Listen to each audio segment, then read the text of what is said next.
Hello my friends, happy Friday and welcome back to my channel.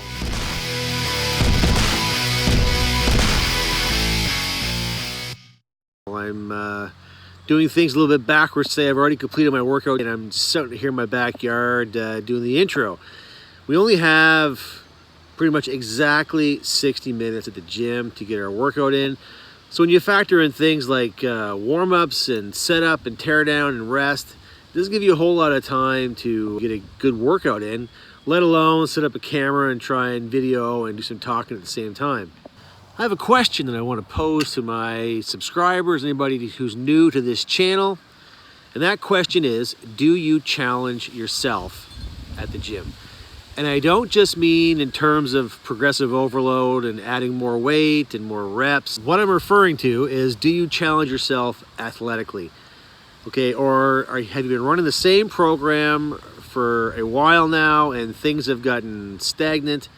And because it happens to all of us, we run programs, and certainly consistency in your program is very important, right? Stick to your program and see it through, but once it's through, do you go back to the same style of training, or would you be willing to branch out and try something new? And that is where I'm getting at with the challenge question. And certainly just getting to the gym these days for a lot of us can be a challenge with life. And so I certainly applaud everyone who gets off their butt and makes that choice to go to the gym, because time is not going to wait for you to hum and haw on whether or not you're going to go to the gym or not.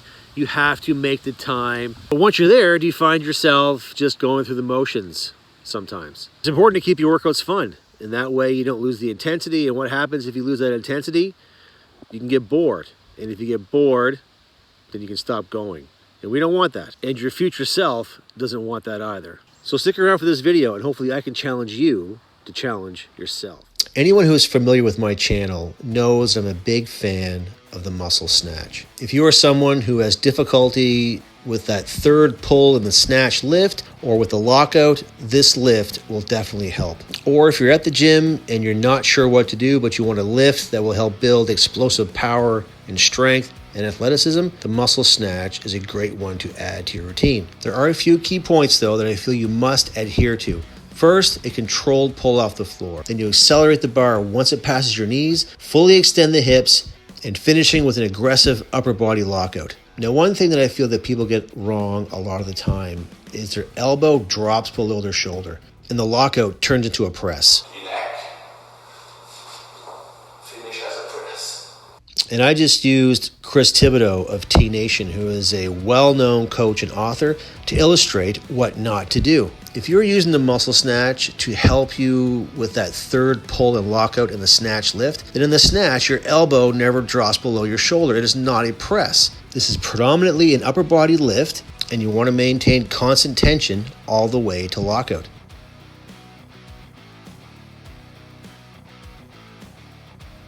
And one last thing, there is a progression in this lift, a controlled explosion.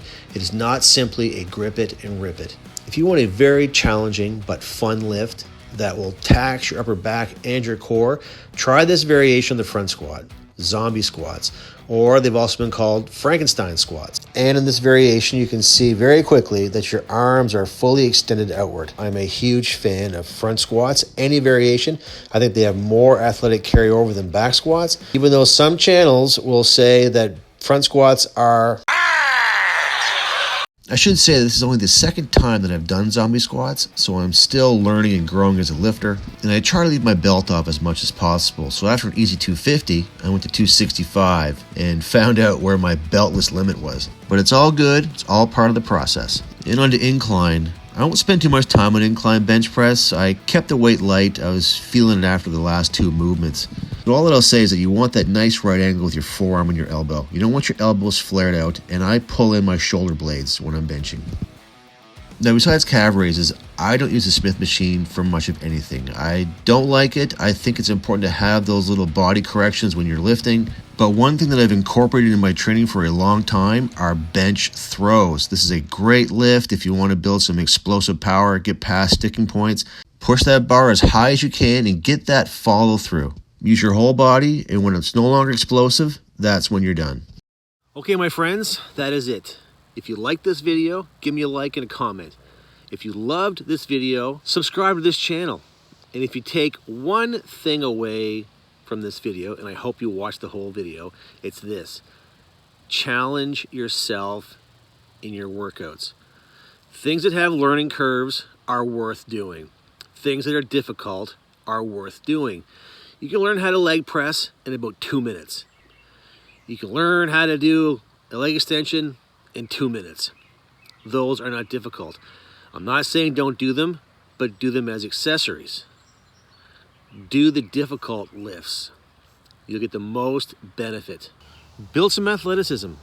Do things that will have some carryover through the years. Don't worry so much about just building muscle. Build some strength. Build some function. Build some movement. Build some mobility. Build some flexibility. Those are the important things. Big biceps are great, but big legs are better. So with that, stay tuned for episode 58 of The Ways.